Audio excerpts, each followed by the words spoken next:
5টা এফআইআর করেছে, 4টে নিউমার্কেট থানায়, একটা এয়ারস্ট্রিপ থানায়। ইতিমধ্যে 5টা এফআইআর করেছে, ব্যারিকেড ভাঙা থেকে শুরু করে প্রচুর পুলিশকে গালিগালাজ দেওয়ার জন্য প্রচুর এফআইআর করেছে। কি বলবেন? দেখুন, পুলিশ তার কাজ করবেন, কিন্তু কলকাতা পুলিশকে অনেক বেশি সংবেদনশীল হওয়া প্রয়োজন ছিল। যিনি মেয়েকে হারিয়েছেন তিনি সুবিচার চাইতে যাচ্ছেন, তাকে স্পেশাল কেয়ার নিয়ে অনেক গুরুত্ব এবং গম্ভীর সহকারে বিষয়টি দেখা প্রয়োজন ছিল, যেটা দেখেননি। তার কারণ বাংলার সমস্ত বাবা মা, all parents are suffering trauma.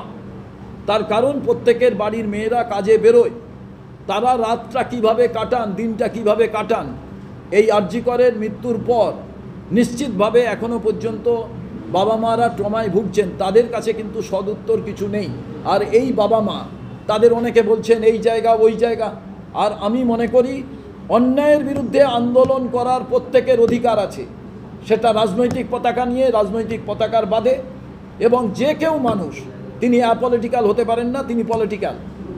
অতএব তিনি যখন কোনো পতাকা ছেড়ে কোনো আন্দোলন করেন, কিছু সময়ের জন্য তিনি নিশ্চিতভাবে নিরপেক্ষভাবে আন্দোলন করছেন, কিন্তু তার আইডেন্টিটি তো আলাদা হয় না, তাকে আলাদাভাবে দেখাও অনুচিত। কিন্তু আমি মনে করি অন্যায়ের বিরুদ্ধে যে কেউ প্রতিবাদ করতে পারে, এবং সোর্স অফ ক্রাইম কি এটা রাজ্য সরকারের মানুষকে জানানো প্রয়োজন। তবে বিজেপি যদি কোনো আন্দোলন করে, আমি তাকে বলবো যে আপনারা তৃণমূলের বিরুদ্ধে আন্দোলন করতে যাবেন কেন? প্রথমে তো আপনার সরকার, কেন্দ্রীয় সরকার, তার যে এজেন্সি সিবিআই, ইডি, তাদের বিরুদ্ধে আন্দোলন করুন। কারণ রাজ্য সরকার তো কিছু করেনি, তার বিরুদ্ধে আমরা করতে পারি। তার কারণ আমরা বিরোধী দলে আছি, সরকারে আছে তৃণমূল। তৃণমূলের যদি কিছু বলার থাকে তারা সিবিআই দপ্তরে গিয়ে বলুক, বিজেপির কিছু যদি বলার থাকে তারা নিশ্চয়ই লালবাজারে গিয়ে বলবে, নবান্নে গিয়ে বলবে, কিন্তু তারা গিয়ে বলুক সিবিআই দপ্তরেও। আমি তো বিজেপির কোনো লোককে সিবিআই দপ্তরে গিয়ে বলতে শুনছি না যে কেন আপনারা বার করতে পারলেন না, কোথায় কি হলো। আর আমি দেখলাম কিছু মানুষ মমতা বন্দ্যোপাধ্যায়ের পদত্যাগ চাইছে। আমি তো চাই সরকার পদত্যাগ করুক, যদি সোর্স অফ ক্রাইম না বার করতে পারে। একজন পদত্যাগ করবেন, তাদের দলের থেকে আরেকজন মুখ্যমন্ত্রী হয়ে যাবেন। এ ড্রামাটা কি? এ ড্রামাটা তো আমরা কিছু বুঝতে পারছি না। কেউ সিবিআই দপ্তরে যাচ্ছে না, লালবাজার অভিযান তো কেউ করেনি। এই আরজি করের মেয়েটির জন্য আমরা করেছি, আমরা 8 তারিখে সিবিআই দপ্তরে গিয়ে ঘেরাও করেছি, অন্য কোনো রাজনৈতিক দলকে দেখিনি।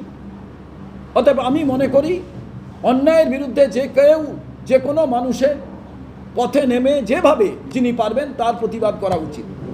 এবং ওই ভিকটিমের মা, আরজি করের বোনটির মা, তিনি যাতে তাড়াতাড়ি সুস্থ হন, আমি সেটা চাইব। তাকে আমি দাঁড়িয়ে থাকতে দেখেছি সুপ্রিম কোর্টের বাইরে। আমি সুপ্রিম কোর্ট থেকে বেরোচ্ছি, আমি অবাক হয়ে গেছিলাম। ডেকে বললেন সিবিআই কিচ্ছু করলো না, উত্তর দিতে পারলো না। আমি এইটা নিয়ে গেছিলাম, নিল, আবার আমাকে ফেরত দিয়ে দিল একটা সিদ্ধারা। এবং বললেন আমি অমিত শাহর সঙ্গে দেখা করতে চেয়েছিলাম, সে দেখাও পেলাম না।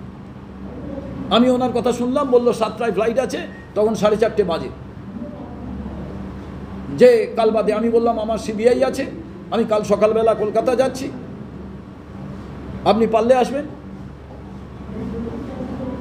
কারণ একটি মেয়ে যখন কারুর সন্তান হারিয়ে যায়, অনেকে অনেক কথা বলছেন, সন্তান হারিয়ে গেলে তখন তিনি দিশেহারা হয়ে যান, তার কাছে সব কিছু ধোঁয়াশা লাগে,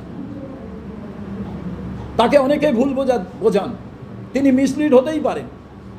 কিন্তু আমি একটা জিনিস মনে করি, পশ্চিম বাংলার সরকারের, আবার বলছি, মমতা বন্দ্যোপাধ্যায় প্রথম মহিলা মুখ্যমন্ত্রী, মহিলা পুলিশ মন্ত্রী, তার উচিত ছিল সোর্স অফ ক্রাইমটাকে আইডেন্টিফাই করা, যাতে পশ্চিমবঙ্গের বাবা মারা সুনিশ্চিত হতে পারেন।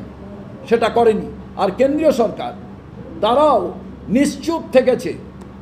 যে কোনো ডিলের কারণে সিবিআই কোনো কিছু প্রমাণ লোপ হয়ে গেল, তাহলে তো সন্ত্রাসবাদীরা এসে যদি ভারতবর্ষে কিছু করে দিয়ে থাকে, তাহলে সিবিআই ইডিআই তো কিছু ধরতে পারবে না, বলবে সমস্ত প্রমাণ লোপ হয়ে গেছে। তাহলে তারা সিবিআই কেন আর ইডি কেন? আমি মনে করি সিবিআই ইডিতে পারদর্শী অফিসার আছে, কলকাতা পুলিশও পারদর্শী অফিসার আছে, কিন্তু তাদের যদি রাজনীতির বাইরে কাজ করতে দেওয়া হয়, তারা যদি পলিটিক্যালি গাইডেড বা মোটিভেটেড না হন, নিশ্চিতভাবে তারা পারবেন। এবং এই সোর্স অফ ক্রাইমটা পাওয়া উচিত, এইটুকু আমি মনে করি। আজকে আমরা দেখছি যে রাহুল গান্ধীর সঙ্গে অভিষেক বন্দ্যোপাধ্যায় তিনি তাদের একটা ঘনিষ্ঠভাবে তারা লড়াইয়ের প্রস্তুতি নিচ্ছেন, তার বাড়িতে যাচ্ছেন, তার সঙ্গে বৈঠক করছে এবং আপনারা বহুবার এই অভিযোগ করেছেন যে ডায়মন্ড হারবারে শুধু প্রচার করতে দেওয়া হয় না, এরকম বহু কেন্দ্র রয়েছে যেখানে 2, 3, 4টে ভোট হচ্ছে বিরোধীরা পায়, বাকি সবটাই একটা ব্যালট বাক্সে যায়। ফলে যার বিরুদ্ধে আপনাদের এরকম গুরুতর অভিযোগ, তিনি রাহুল গান্ধীর সঙ্গে এক ব্র্যাকেটে হয়ে লড়াইয়ের কথা বলছেন, কমিশনের বিরুদ্ধে লড়াইয়ের কথা বলছেন, আপনি কিভাবে দেখেন? দেখুন, রাহুল গান্ধীর যে বাড়ি, সেই বাড়িতে ওই দিন যাদের ডাকা হয়েছিল, ইন্ডিয়া অ্যালায়েন্সের পার্টনার যেমন আছেন, তার বাইরের লোকেরাও ছিলেন। সেখানেও এই প্রেজেন্টেশনটা ছিল, যেটা আজকে প্রদেশ দপ্তর থেকে দেখানো হচ্ছে। আপনাদের ভাবতে হবে, ভারতবর্ষে বিজেপি নামক শক্তি এবং আরএসএস যে তানাশাহি করছে, সংবিধানকে ধ্বংস করে দিচ্ছে এবং নির্বাচনের মতো যে প্রতিষ্ঠান, সেই প্রতিষ্ঠানের পবিত্রতাকে ডিস্ট্রয় করছে। এই নির্বাচন কমিশন মানে তার নিজের কোনো ইনফ্রাস্ট্রাকচার নেই। তার ইনফ্রাস্ট্রাকচার মানে রাজ্য সরকারের ইনফ্রাস্ট্রাকচার, কেন্দ্রীয় সরকারের ইনফ্রাস্ট্রাকচার, আর তাকে কাজে লাগিয়েই এই যে নির্বাচনের পবিত্রতা যখন ধ্বংস হচ্ছে, তখন সমস্ত রাজনৈতিক দল একত্রিত হয়েছিলেন। তৃণমূল কংগ্রেসও সেখানে আমন্ত্রিত ছিল, মার্ক্সবাদী কমিউনিস্ট পার্টি সেখানেও আমন্ত্রিত ছিল। রাহুল গান্ধীর সঙ্গে অভিষেক ব্যানার্জির ঘনিষ্ঠতা নিয়ে বহু ক্লাব ডিসকাশন হচ্ছে। আবার আরেকটা ডিসকাশন ক্লাব হচ্ছে যে বেবি, যিনি সাধারণ সম্পাদক মার্ক্সবাদী কমিউনিস্ট পার্টির, তার সঙ্গে প্রিয়াঙ্কা গান্ধীর ডিসকাশন হচ্ছে। এক নেতার সঙ্গে আরেক নেতার বিভিন্ন বিষয় নিয়ে ওখানে ডিসকাশন হচ্ছে। এবার প্রশ্ন হচ্ছে, ভারতবর্ষের পলিটিক্যাল ক্রাইসিস যখন হয়, বিজনেস কম্বিনেশন বলে একটা কথা আছে বিজনেস ম্যানেজমেন্টে, যে বড় ব্যবসায়ী যখন ছোট ব্যবসায়ীদের গ্রাস করে, তখন তাকে বলে বিজনেস কম্বিনেশন। এখানে পলিটিক্যাল কম্বিনেশন যেটা ভারতবর্ষে হচ্ছে, আমরা পশ্চিমবঙ্গে মনে করি, আগেও আমি ক্লিয়ার করেছি যে পশ্চিমবঙ্গে কংগ্রেস মনে করে, কর্মীরা মনে করে, নেতারা মনে করে এককভাবে পশ্চিমবঙ্গে কংগ্রেস 294টা সিটে লড়াই করবে এবং পশ্চিমবঙ্গের মানুষ চায় যে কংগ্রেস ক্ষমতায় ফিরে আসুক। কংগ্রেসের প্রতিনিধি না থাকলে অন্যায়ের বিরুদ্ধে প্রতিবাদ করার সেই আওয়াজ পাওয়া যায় না। কংগ্রেস না থাকলে ইন্ডাস্ট্রি, হেলথ, এগ্রিকালচার, শিক্ষা এইগুলো উন্নতি হয় না। তাই cry and demand of the Bengal people যে কংগ্রেস হাত প্রতীক নিয়ে লড়াই করুক, কংগ্রেসকে আমরা ক্ষমতায় দেখতে চাই। আমরা সেই লক্ষ্যে আমাদের দলকে রিভ্যাম্প অ্যান্ড রিবিল্ড করার জন্য আমরা চেষ্টা করছি। আগামী দিনে যেহেতু সর্বভারতীয় দল, সর্বভারতীয় সিদ্ধান্ত আমরা গ্রহণ করব। তবে রাজনীতিতে আর্ট অ্যান্ড পলিটিক্স ইজ একটা আর্ট অ্যান্ড পসিবিলিটিস, সম্ভাবনাময় শিল্প। আগামী দিন দেখা যাবে, কিন্তু আমি মনে করি যে আগেও তো ইন্ডিয়া অ্যালায়েন্স ছিল, সেই ইন্ডিয়া অ্যালায়েন্সের এক পার্টনারের সঙ্গে এখানে আমাদের একসঙ্গে আমরা নির্বাচন লড়াই করেছি 2024-এ। একজন আমাদের সঙ্গে লড়াই করেনি, তার বিরুদ্ধে আমরা লড়াই করেছি। তবে একটা জিনিস আমি ক্লিয়ার করে দিই, যে তানাশাহি, যে সংবিধান ধ্বংস করে দেওয়ার প্রক্রিয়া, যে নির্বাচন কমিশনের পবিত্রতাকে ধ্বংস করে দিচ্ছে বিজেপি এবং আরএসএস, তার বিরুদ্ধে যে লড়াই আমরা লড়ছি, সেই লড়াই যদি আমাদের সঙ্গে মিটিং করা কিংবা পথ চলা কোনো পার্টনার সেই কাজ করেন, তার বিরুদ্ধেও কিন্তু কংগ্রেস রাস্তায় থেকে আন্দোলন করবে এবং লড়াই করবে। যে বিহারের যে ভোটার তালিকা সেটা প্রকাশ করা হয়েছে 7 দিন হয়ে গেল, এখনো পর্যন্ত বিরোধীদের তরফে কোনো অভিযোগ জমা পড়েনি। তাহলে কি বিরোধীরা শুধুমাত্র ভোটের জন্য এই ধরনের কথা বলছে? সেটা নির্বাচন কমিশন আজকে সাংবাদিক সম্মেলন করে বলেছে যে বিহার নিয়ে এখনো পর্যন্ত কোনো অভিযোগ জমা পড়েনি। আমার মনে হয় নির্বাচন কমিশন মিসগাইড করছে, প্রচুর অভিযোগ জমা পড়েছে। This is not true. And দুটো জিনিস আমি মনে করি, সেটা হচ্ছে সাংবিধানিক আইন আমরা মানি, অসাংবিধানিক আইন আমরা মানি না।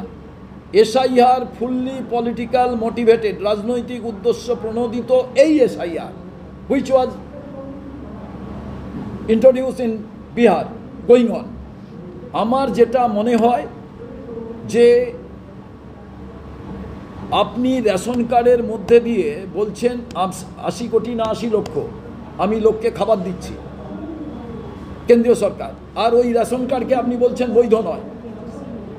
আপনি বলছেন যে ভারতবর্ষের সমস্ত মানুষের ভোট নিলেন ওই আধার কার্ডের কারণে, আপনি ভোট নিলেন ভোটার কার্ডের মাধ্যমে দিয়ে আপনি প্রধানমন্ত্রী হলেন, আপনি স্বরাষ্ট্রমন্ত্রী হলেন, আর আপনি বলছেন এই আধার কার্ড মানি না, এই ভোটার কার্ড মানি না। এটা তো হতে পারে না। এখনো পর্যন্ত সুপ্রিম কোর্টে ওটা, এবং আমি মনে করি প্রচুর অভিযোগ জমা পড়েছে, এবং এই অভিযোগগুলি যা জমা পড়েছে নির্বাচন কমিশন তো একতরফাভাবে কাজগুলিকে করছে। এখন যেটা দেখা যাচ্ছে যে কার্যত এই গোটা এসআইআরটা নিয়ে রাহুল গান্ধী বনাম নির্বাচন কমিশনের একটা সংঘাত তৈরি হয়েছে, লড়াই হচ্ছে। এই যে মানে একদিকে নির্বাচন কমিশন, একদিকে হচ্ছে রাহুল গান্ধী, এবং বলা হচ্ছে যে নির্বাচন কমিশনের কাজে হস্তক্ষেপ করছে, অযাচিতভাবে হস্তক্ষেপ করছে রাহুল গান্ধী। না, আমার মনে হয় একটু কমিউনিকেশন কোনো গ্যাপ আছে। রাহুল গান্ধী এসআইআর যেভাবে ইললিগালি তাকে ব্যবহার করা হচ্ছে তার বিপক্ষে। এসআইআরের যে সিস্টেম এর আগেও হয়েছে এবং পশ্চিমবঙ্গেও হয়েছে, সেই এসআইআরে কিন্তু কারুর কোনো বিষয় ছিল না। রাহুল গান্ধী যেটা ভোট চুরির ব্যাপারটার সঙ্গে নির্বাচন কমিশনের সংঘাত, রাহুল গান্ধী কিন্তু এসআইআরের যে বিষয়, যেখানে এতগুলো ক্রাইটেরিয়া আছে, সেই ক্রাইটেরিয়াগুলো কেন মানবে না? কাল যদি আপনি কোথাও যান প্লেনে উঠতে, আপনি বলবেন আধার কার্ড আমাকে দেখালেন, বলবো মানি না। আপনাকে ভোটার কার্ড দেখালেন, মানি না। তাহলে কোন কার্ডটাকে মানবে? এটা তো নির্বাচন কমিশন দিয়েছে। এই যে কমিশন বলছে নিঃশর্তে রাহুল গান্ধীকে ক্ষমা চাইতে হবে, দেশবাসীর কাছে ক্ষমা চাবে ভুল তথ্য দেওয়ার জন্য। আমার ভুল তথ্য দিলে নির্বাচন কমিশন কেন সুপ্রিম কোর্টে যাচ্ছে না? সব সময় বিজেপি বলে, নির্বাচন কমিশন বলে যে কোর্ট পড়ে আছে, তো কোর্টে যাও। তো Rahul Gandhi as an opposition leader, it is his duty to expose the entire, যা চুরি হয়েছে তা এক্সপোজ করা। সেই এক্সপোজটাকে করে দেওয়ার পর এখন তো বলতো ইলেকশন কমিশনের কোর্টে। Now election commission should clarify, supreme কোর্টে যাক ইলেকশন কমিশন, যে ইলেকশন কমিশনের পবিত্রতা নষ্ট হচ্ছে। রাহুল গান্ধী যা জিনিস সাজিয়ে দিয়েছে, বললাম তো বিশ্বের ইতিহাসে প্রথম এই ধরনের প্রেস কনফারেন্স, এবং উনি বুঝিয়ে দিয়েছেন। আপনি ভাবুন তো, একটা এই ঘরটায় যদি 500 লোক থাকে, এটা থাকে ফলস, বাড়ির নাম্বার 00 ফলস, 33 লক্ষ ভোটার ফর্ম 6, যাদের বয়স বেশি 18 বছর হলে তবেই তো আপনি ফর্ম 6 ভরবেন। তো এভরিথিং ইজ ইললিগাল। তো নো স্কোপ টু এক্সপ্লেন যে নির্বাচন কমিশন। আপনি জানেন পশ্চিমবঙ্গ যেটা জিজ্ঞেস করেছিল যে 4 জন বিরুদ্ধে নির্বাচন কমিশন অভিযোগ, 3টের সময় সেই প্রক্রিয়া শেষ হয়েছে, সময়সীমা যেটা দিয়েছিলেন। রাজ্য সরকারের পক্ষ থেকে কমিশনকে জানানো হয়েছে যে এই 4 জনকে নির্বাচনের কাছ থেকে তারা সরিয়ে দিয়েছে, এবং তাদের বিরুদ্ধে প্রসিডিংস মানে তাদের বিভাগীয় তদন্ত শুরু করছে। যদি কোথাও তাদের অপরাধ হয়ে থাকে তাহলে কমিশনকে তারা জানাবে। অর্থাৎ এই যে পদ্ধতি, অর্থাৎ কমিশন 4 জনের বিরুদ্ধে অভিযোগ করলে তাদেরকে কমিশন, তারপরে তাদেরকে নির্বাচন প্রক্রিয়া থেকে রাজ্য সরকার সরিয়ে দিলেন, এবং তাদের বিরুদ্ধে বলা হচ্ছে তদন্ত করবে ডিপার্টমেন্ট। মুখ্যমন্ত্রী আগে বলেছিলেন যে কারোর বিরুদ্ধে কোনো ব্যবস্থা রাজ্য সরকার নিতে দেবেন না। এই যে সংঘাতের জায়গাটা কি বলবেন? আপনাকে আমি আজ একটা কথা বলি। যেদিন জওহরলাল নেহেরু অ্যান্ড কংগ্রেস এটাকে ভারতবর্ষের সবথেকে বৃহত্তর গণতান্ত্রিক দেশ হিসাবে স্থাপন করে, নির্বাচন কমিশন তার মধ্যে একটা সেপারেট এন্টিটি নিয়ে কাজ করে। এই নির্বাচন কমিশনের নিজের কোনো ইনফ্রাস্ট্রাকচার নেই। আগেই আমি বলেছি, রাজ্য সরকারের ইনফ্রাস্ট্রাকচার, কেন্দ্রীয় সরকারের ইনফ্রাস্ট্রাকচার নিয়ে এদের কাজ করতে হয়। এখানে কতগুলো হার্ড অ্যান্ড ফাস্ট রুল আছে। আপনারা জানেন সৌমেন মিত্রকে এখানে পুলিশ কমিশনার করে দিয়েছিলেন, আদার ইরেগুলারিটি ছিল বলে নির্বাচন কমিশন। নির্বাচন হয়ে গেছে, নির্বাচন হয়ে যাওয়ার পর ওই পুলিশ কমিশনারকে রাজ্য সরকার সরিয়ে দিয়েছে। আপনি জানেন একটা বাই ইলেকশন যখন হয় একটা জুরিসডিকশন নির্বাচন কমিশনের আওতায় থাকে। সেই জায়গায় যদি ইললিগাল কোনো কিছু ক্যারি হয়, কোনো আর্মস, কোনো ড্রাগস, কোনো পয়সা কড়ি, তাহলে সেটাকে তারা সিজ করতে পারেন। তার বাইরে যেটা হয় সেই বাইরেটা নির্বাচন কমিশনের হাতে থাকে না। অতএব নির্বাচন কমিশন যখন টেক ওভার করে সেই টেক ওভারটা একটা সার্টেন এরিয়া বা জুরিসডিকশন। এবার এই ক্ষেত্রে আপনি এবার ভেবে দেখুন, আপনাদের মনে আছে ওয়ান আইএস অফিসার তিনি কিন্তু পদ ছেড়ে দিয়েছিলেন। তিনি প্রাইম মিনিস্টার নরেন্দ্র মোদীর সমস্ত জিনিসগুলো, তিনি মুসলিম আইএস অফিসার ছিলেন, তিনি সার্চ করেছিলেন, এটা খুব কর্ণাটক বা তামিলনাড়ুর কোনো একটা জায়গায়, আমার মনে নেই, সেই জায়গায় সার্চ করেছিলেন। তখন যে এইগুলো আমি সার্চ করতে, তখন বলেছেন উনি এক্সট্রা এইটা করতে চেয়েছেন। কেন এক্সট্রা করবেন? তার কারণ নির্বাচন কমিশনের আওতায় যখন থাকবেন তখন নির্বাচনের অধীনে সবাই, তখন কিন্তু এভরি ওয়ান ইজ ইকুয়াল। আমি প্রাইম মিনিস্টার বলে আমি সিকিউরিটি পেতে পারি, কিন্তু আমার যে অ্যাজ এ জেনারেল সিটিজেন হিসাবে যা রাইট, ওনারও তাই রাইট। এবং সেই যে কাজটা আমাদের এখানে তো সেইটা হয়নি। অতএব রাজ্য সরকার আগে যে ভূমিকা পালন করেছে এখনও তাই করেছে। অর্থাৎ নির্বাচন কমিশন যারা দিল্লিতে বসে আছেন তারা যদি স্যানিটিটা রক্ষা করতে পারতেন তাহলে চিল্লিয়ে তারা এই সমস্ত কাজগুলোর বিরোধিতা করতে পারতেন। তার কারণ এখানে হাইচম্যানদের বসানো হচ্ছে, এমন ক্যাডারদের নিয়ে আসা হচ্ছে। আর সবথেকে দুঃখের বিষয়, নির্বাচন কমিশন ঠিক করার জন্য ছিল প্রধান বিচারপতি supreme court, opposition leader and prime minister. সে জায়গায় এখানে করা হলো প্রধান বিচারপতিকে বাদ দিয়ে দেওয়া হলো। এবার সরকার পক্ষ থেকে দুজন, প্রাইম মিনিস্টার আর আরেকজন, আর অপোজিশন লিডার। তো আপনি 2:1, তো কোনো সময় নোট অফ ডিসেন্ট কোনো কাজ করবে না। তো আপনি এবার গোড়ায় গলতটা কোনটা এটার আপনি ভাবুন। অতএব আমার মনে হয় এই প্রতিষ্ঠানগুলোকে কংগ্রেস যেদিন তৈরি করেছিল, ইডি তৈরি করেছে, এনআই তৈরি করেছে, সিবিআই তৈরি করেছে, এই প্রতিষ্ঠানগুলোকে এমনভাবে করেছিল, কিছু কি অভিযোগ নেই কংগ্রেসের বিরুদ্ধে ছিল, কিন্তু এইভাবে একেবারে দলীয় শাখা সংগঠনে পরিণত করা কোনো দিন ছিল না। তারই আজকে পরিণাম সমস্ত রাজনৈতিক দলকে ভুগতে হচ্ছে বলেই রাহুল গান্ধীর বাসভবনে সবাই উপস্থিত হয়েছিলেন। তার বিরুদ্ধে উঠে গেছিল তখন থেকে তেজস্বী যাদব, তার দুটো ভোটার কার্ড পাওয়া গেছিল, চাকানো হয়েছিল তেজস্বী যাদব বিহারে, এবং সেক্ষেত্রে তাকে বলা হয়েছিল চুরি করে দুটো ভোটার কার্ড সে রেখেছে, দুটো কেন্দ্র। আজকে দেখা গেছে সম্রাট বিহারের যিনি উপমুখ্যমন্ত্রী সম্রাট কার্ড রয়েছে, হচ্ছে নাকি বিহারের মুখ্যমন্ত্রী তারও দুটো কার্ড থাকবে, এত বড় চোর বিজেপি। আপনাকে বলি, এক সাংবাদিক দিল্লিতে, আপনাদেরই কলিগ, আমাকে বলছে আমার দুটো ভোটার লিস্ট, দুটো ভোটার কার্ড, একটা এই জায়গায় আছে, একটা এই জায়গায় আছে, আমি নাম বলছি না, এই দেখো ভোটার বাদ যাবে। দেখুন, রেসপন্সিবল সিটিজেন হলে তার কি দায়িত্ব? 2-4টে ক্ষেত্রে ভুল হয়ে যেতে পারে। আমি এই জায়গায় বসবাস করছি, আমার একটা ভোটার কার্ড আছে, আমি শিফট করে গেলাম, আমার চেঞ্জ করে দেওয়া উচিত, ক্যান্সেল করা উচিত। কিন্তু অনেক সময় দীর্ঘ প্রক্রিয়া, এত নির্বাচন কমিশনের আজকে যাব কাল যাব, যারা প্রাইভেট অর্গানাইজেশনে চাকরি করেন তারা তো অফিস কামাই করে ওই জায়গায় গিয়ে ওটাকে ক্যান্সেল করে, একটু অসুবিধে। সবাই তো আর জানেন না এই ফর্মকে ভরে ওই ফর্ম দিয়ে এইটাকে করা যায়, অনলাইনে করা যায়, এটা একটা হ্যাজার্স আছে।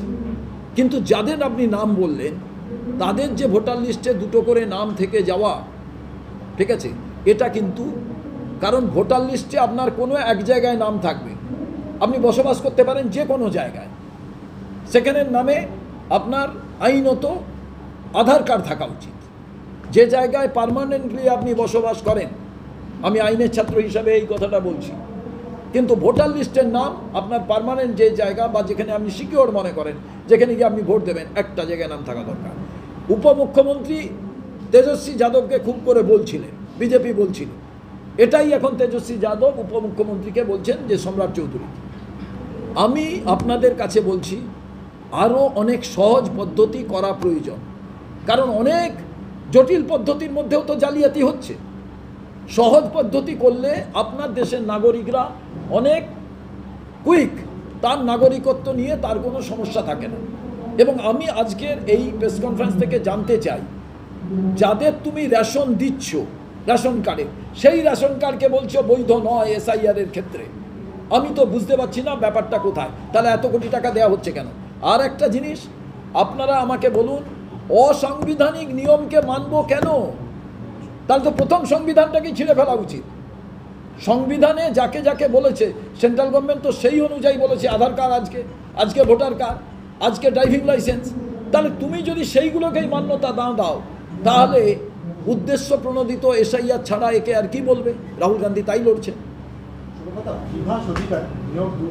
ইন্দিরা গান্ধী হেরেছে, রাজীব গান্ধী হেরেছে, কংগ্রেসের সরকার পরিবর্তন হয়েছে, মনমোহন সিংয়ের সরকার হেরেছে, রাহুল গান্ধী বিরোধী দলনেতা হিসেবে এখনও আছে।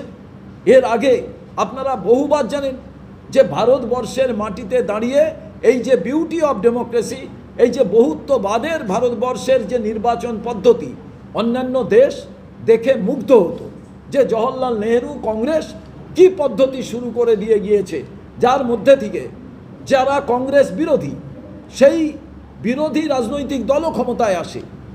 আজকে বিজেপি তাই ক্ষমতায় 2014 সালে, কিন্তু তারপর থেকে এরা টোটাল মেকানিজম, টোটাল ইঞ্জিনিয়ারিংটা এরা নির্বাচন কমিশনের সঙ্গে মিলে এমনভাবে এই সিস্টেমটাকে অ্যাডপ্ট করতে চাইছে। পশ্চিমবাংলায় যে সন্ত্রাস, যে রাহাজানি, যে ভোট লুট, যে বিষয়টি সবার চোখের সামনে ঘটছে, এরা অন্তরালে পুরো ডিজিটাল সিস্টেমে, পুরো সিস্টেমিক ওয়েতে, ম্যাল প্র্যাকটিসের মধ্যে দিয়ে, ম্যানিপুলেশনের মধ্যে দিয়ে তারা এই কাজটি করেছে। এটা রাহুল গান্ধী এক্সপোজ না করলে ভারতবর্ষের মানুষ জানতে পারতো না, অন্যান্য বিরোধী রাজনৈতিক দল জানতে পারতো না। আপনি কি মনে করেন যে মহারাষ্ট্রে বা হরিয়ানাতে যে কাজটা বিজেপি করেছে, পশ্চিমবঙ্গে সেই কাজটা তৃণমূল কংগ্রেস করে? এটাই কি আপনার অভিযোগ?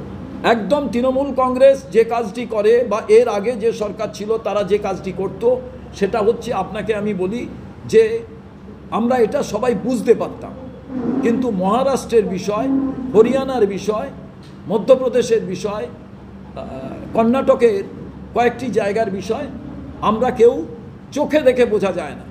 পশ্চিমবঙ্গে ভোটের দিন আপনি দেখলেই বুঝতে পারবেন যে তৃণমূলের লোকেরা ভোট লুট করে নিচ্ছে, ব্যালট বক্স ছিনিয়ে নিয়ে চলে যাচ্ছে, তারা এক পাড়ার লোককে ভোট দিচ্ছে না, তারা ভয় দেখাচ্ছে, তারা সাংবাদিকদের মারছে, তারা পুলিশের কথা শুনছে না।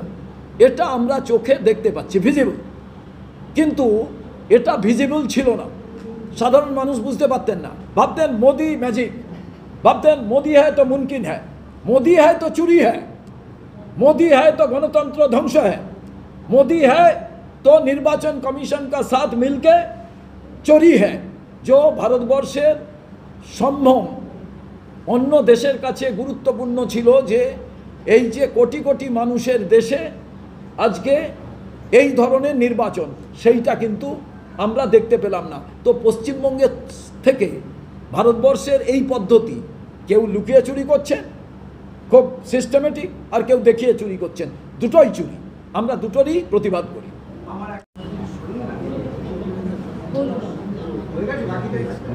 এই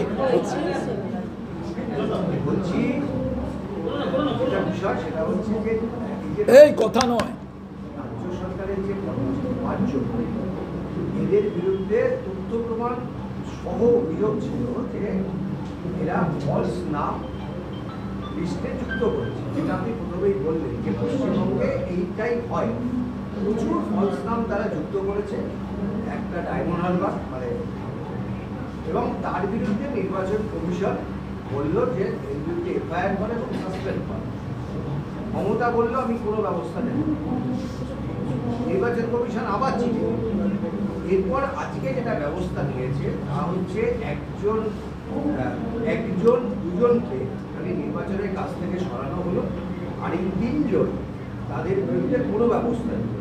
প্রশ্ন হচ্ছে যে খাতা কলমে নির্বাচন কমিশন একটা স্বাধীন সংস্থা, তারা কয়েকজন কর্মচারী চুরি ধরলো, মানে ভোটার তালিকায় চুরি ধরলো, কিন্তু সরকার ব্যবস্থা নিল না, কোনো ব্যবস্থা নিল না। তাহলে কি এইটাই চলতেই থাকবে? মানে যাদেরকে দিয়ে সরকারি চুরির কাজটা করায়, যাদেরকে দিয়ে ব্যবহার করে, প্রেশারাইজ করে বা ব্যবহার করে, কমিশন যাদের বিরুদ্ধে ব্যবস্থা নিতে বলবে, কি হবে? আমি একটা জিনিস বলি, এটাই তো ভেরি ইন্টারেস্টিং কোশ্চেন আপনি করেছেন। এটাই তো রাহুল গান্ধী বলছে। তার কারণ ডবল ইঞ্জিন সরকার কেন চাইছে নরেন্দ্র মোদী? ডবল ইঞ্জিন সরকার হয়ে গেলে আর ভোট করার দরকার নেই। কারণ এই লোকগুলোই তো, আমি আগেই বলেছি যে নির্বাচন কমিশনের নিজের শুধু এতটুকু ইনফ্রাস্ট্রাকচার ছাড়া বাকি এই নির্বাচন কমিশনের বাকি রাজ্য সরকার কেন্দ্র সরকার থেকে তারা টেক ওভার করে। এইবার যাদের টেক ওভার করছে তারা যদি দেখা যায় যে ফলস নাম ঢুকিয়েছে, মহারাষ্ট্রে যেটা ফলস নাম ঢুকিয়েছে,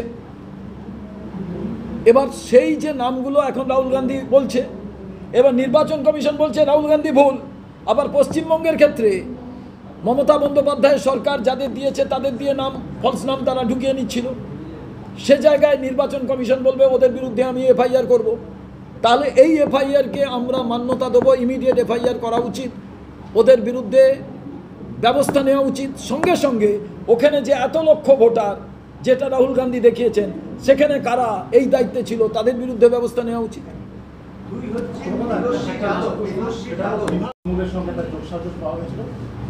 আলাদা থানা ধরা পড়লেন দিল্লিতে, সেখানে দিল্লি পুলিশ তাকে গ্রেপ্তার করলো যে ভুয়ো তিনি, এবং বেলেঘাটা থানার 1 কিলোমিটারের মধ্যে ইন্টারপোল এবং পুলিশ লেখা তার বোর্ড টাঙানো ছিল, কিছুক্ষণ আগে সেটাও খুলে নিয়েছে।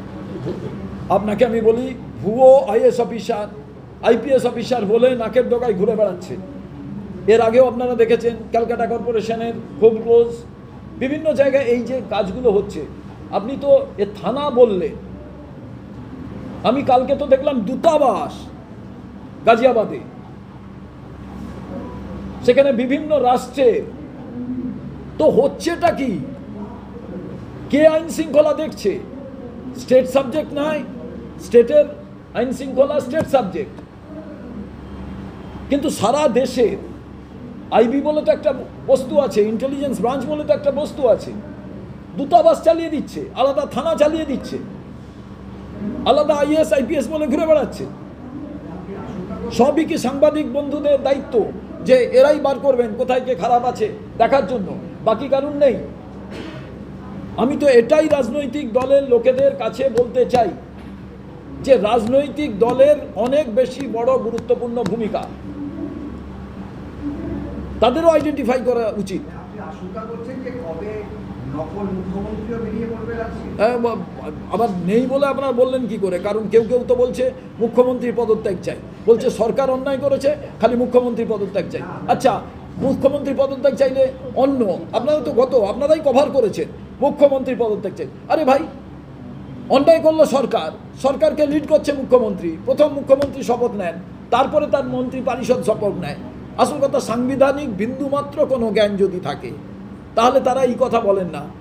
তার কারণ কি? ব্যক্তিগত লড়াই নাকি কারোর সাথে কারুর, যে ও চলে গেলে বাকিটা আমি মেনে নেবো, সরকার ইজ গোয়িং অন। আমি তো মনে করি হ্যাঁ, আমি মনে করি না যে কোনো রাজনৈতিক দলের কোনো ইন্ডিভিজুয়াল লড়াই একজন বা দুজন বা তিনজনের ব্যাপার নয়, সমষ্টিগত একটা চুরির ব্যাপার। নরেন্দ্র মোদী পুরো পারিষদ বর্গ নিয়েই চুরি করেছেন, তাই মহারাষ্ট্র তাই হরিয়ানা, আর সেটাই এক্সপোজ করেছেন রাহুল গান্ধী। ইলেকশন অফিসার তাদের বিরুদ্ধে ব্যবস্থা নিতে এফআইআর করবে, এটা জানা যাচ্ছে একটু আগে যে ময়নার যিনি ইআরও ছিলেন এবং বারুইপুরের যে ডাটা এন্ট্রি অপারেটর ছিলেন তাকে ভোট থেকে সরিয়ে দেওয়া হলো। শুধু অ্যাকশন টেকেন রিপোর্ট কমিশন পাঠালো রাজ্য সরকার। এতে কি আপনার মনে হয় যে কমিশন আর রাজ্য সরকারের যে সংঘাত আরও তীব্র হলো? প্রথম কথা হচ্ছে, প্রথমে আমি বলেছিলাম sanctity of the election commission already destroyed. এবার এটা কোন পয়েন্ট থেকে ডেস্ট্রয় হচ্ছে আমাদের এটা খুব ভালো করে ভাবতে হবে। তার কারণ রাহুল গান্ধী যে যে জিনিসগুলো পেশ করেছেন সেটা তো শুধু একটা জায়গায় সীমাবদ্ধ নয়, নাও ইট ইজ পুরো স্প্রেড করে গেছে সারা ভারতবর্ষ জুড়ে। আমাদেরও ভাবতে হবে যে এখানে যে বিজেপি সিটগুলো পেয়েছে কাদের সঙ্গে কনাইভেন্স করে নির্বাচন কমিশনে তুমি এত নাও আমি এত নিই, আমরা দুজনেই বাইনারি পলিটিক্স করি, বাকিদের শূন্য করে দিই। যে অপোজিশন পার্টি যে শূন্য হয়েছে, আমি মনে করি নির্বাচন কমিশনের একটা বড় রোল সে জায়গায় আছে। আই রিপিট ইট, আমরা যে শূন্য হলাম, হোয়াট ফর? এখানে কি নির্বাচন কমিশনের কোনো রোল ছিল? Again we have to find out that. তাহলে তো এফআইআর না করে শুধুমাত্র তাদের অপরাধীদেরও সরিয়ে দেওয়া হবে, এই জায়গাটা আপনি কিভাবে দেখছেন? আমার এখন নির্বাচন কমিশন সংক্রান্ত বিষয়গুলিকে আমার মনে হয়েছে যে সবটাই একটা ডার্কনেসের ভেতরে আছে। অতএব পুরো বিষয়টি না জানা পর্যন্ত এ ব্যাপারে একেবারে বিষয় সম্পর্কে বলা খুব, তার কারণ কে কার হয়ে কাজ করছেন, কারণ ইম্পার্শিয়াল যে ভূমিকা পালন করা প্রয়োজন সেটা তো আমরা কারুর কাছ থেকে দেখতে পাচ্ছি না, সেই সমস্ত এজেন্সি। আমাদের এই শিল্প যেহেতু বলা যায় না ভবিষ্যতে, আজকে যা সম্পর্ক দেখা যাচ্ছে যে মহামন্ত্রী অসুস্থলে রাহুল গান্ধী এগিয়ে আছে, মানে তার মানে কি এটাকে আপনি জোর দিয়ে বলতে পারেন যে তৃণমূলের সঙ্গে জোট হবে না? বাংলাদেশের সাথে হলো কি হবে না তো ভবিষ্যতের কথা। তৃণমূলের সঙ্গে আপনাদের জোট কোনোটাই কোনোভাবেই হবে না, নাকি আপনি এটা মানে এটাও ভবিষ্যতের শিল্প বলে দেখেন? আপনি জোটের কথা ভাবছেন কেন? আমি তো বলেছি 294টাতেই আমি লড়াই করব। আপনারা টেনে টুনে কংগ্রেসকে বাংলার মানুষ চাইছে। কংগ্রেস না হলে পশ্চিমবাংলার শিল্পের যে চিমনিতে ধোঁয়াটা বন্ধ হয়ে গেছে, যেখান থেকে ধোঁয়া উঠতো, বাড়ি থেকে বেরিয়ে প্রাইমারি হেলথ সেন্টারের যে সুযোগ মানুষ পেত, যে অ্যাগ্রোবেস ইন্ডাস্ট্রি হতো, পশ্চিমবঙ্গে থাকলে প্রেসিডেন্সি কলেজে পড়ার জন্য অন্য রাজ্য থেকে মানুষ আসতো, everything now is stop. So people there cry and demand যে কংগ্রেস কি করে ক্ষমতায় আসবে। অ্যান্ড আমি as a custodian of the Congress party and all together আমার সমস্ত আমাদের কর্মী সমর্থক তারা চাইছেন হাত সিম্বল নিয়ে কংগ্রেস 294টা সিটে প্রতিদ্বন্দ্বিতা করুক। এবার পথ চলতে চলতে এবার আমার পাশে কে আসবেন, কে আমাকে ছেড়ে চলে যাবেন, টাইম উইল স্পিক। এবং আমি মনে করি 294টায় আমি লড়াই করব। আমার কাছে বাঁদিক ডানদিক কোনো জোটের ভাবনা নেই, সামনের দিকের ভাবনা 294, কংগ্রেসের হাত, কংগ্রেসের পতাকা, যেটা বহু জায়গায় নেই। বাকিরা কে কি বলছেন আমি জানি না। আমাকে দল বলেছে দলকে শক্তিশালী করতে। কালকে সর্বভারতীয় দল, আমি তার একটা পশ্চিমবঙ্গের ব্রাঞ্চ।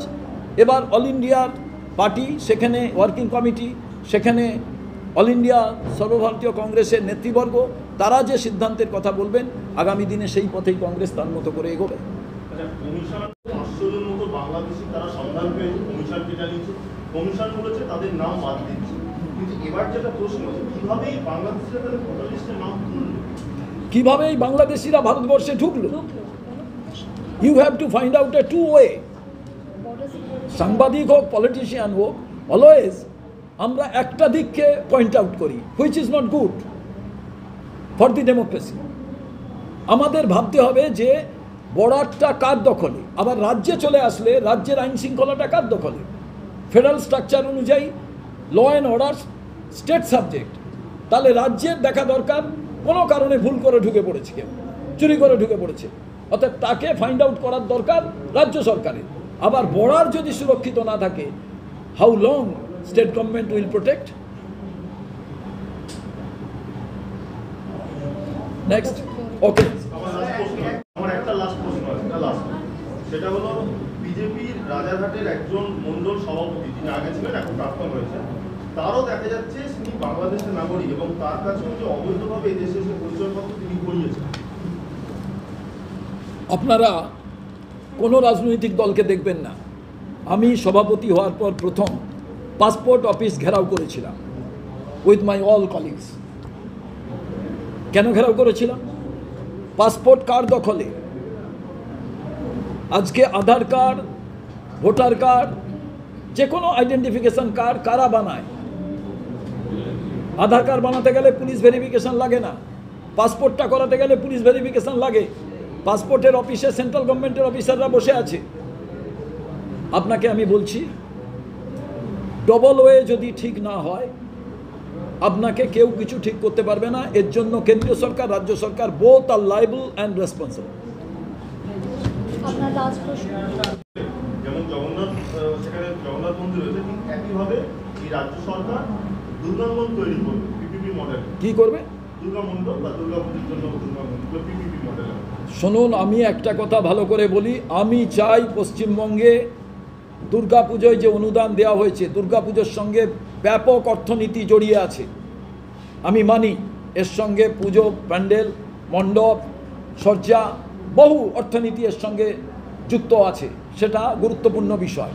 কিন্তু ওই অনুদানের থেকে 50% কেটে যদি যে ক্লাবকে দেওয়া হয়েছে সেখানে নির্ঘাত বেকার ভাই আছে, সেই বেকার ভাইদের যদি টাকা দেওয়া হতো আর ব্যাংক থেকে 50% নেওয়া হতো, করে হুগলি এবং বর্ধমান আলু তৈরি হয়, চিপস তৈরি হয় অন্য রাজ্যে, যদি একটা ক্লাস্টার তৈরি করে তাদের অনুদান দিয়ে এই কুটির শিল্পগুলো অ্যাগ্রো বেস ইন্ডাস্ট্রি তৈরি করে দেওয়া যেত, তাহলে পশ্চিমবাংলার বেকার সমস্যার সমাধান হতো।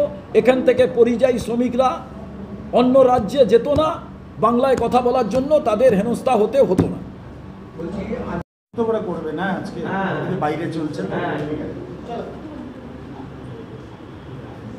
না, রাহুল গান্ধী যেভাবে আজকে অ্যারেস্ট হলো বা তাকে যেভাবে ডিটেন করা হলো, কি বলবেন পুরো বিষয়ে? দেখুন, রাহুল গান্ধীকে মোদি সরকার নির্বাচন কমিশন ভয় পাচ্ছে। রাহুল গান্ধীকে এরা দেখে ডর গিয়া হ্যায়। এরপরে রাহুল গান্ধী যে প্রেস কনফারেন্স করে ডকুমেন্ট সহ ভারতবর্ষের নির্বাচন কমিশন সরকারের সঙ্গে মিলে যে ভোট চুরি করছে তার যে ডকুমেন্ট তিনি একের পর এক তুলে ধরেছেন, এর কোনো উত্তর নির্বাচন কমিশন দিতে পারছে না, সরকার কোনো উত্তর দিতে পারছে না। তাই রাহুল গান্ধীর ওপরে আজকে এই আক্রমণ এবং রাহুল গান্ধীকে এখনো পর্যন্ত ডিটেন করে রাখা বাসের ভেতরে। আমরা এর তীব্র বিরোধিতা করি এবং আমরা রাস্তায় নেমে এর প্রতিবাদ অলরেডি বাংলায় শুরু হয়ে গেছে। আমরাও আজকে এই প্রেস কনফারেন্সের পর আমরা যে রাহুল গান্ধীর প্রেস কনফারেন্স আবার দেখাচ্ছি, ভোট চুরি দেখাচ্ছি, এরপর আমরাও রাস্তায় থাকব।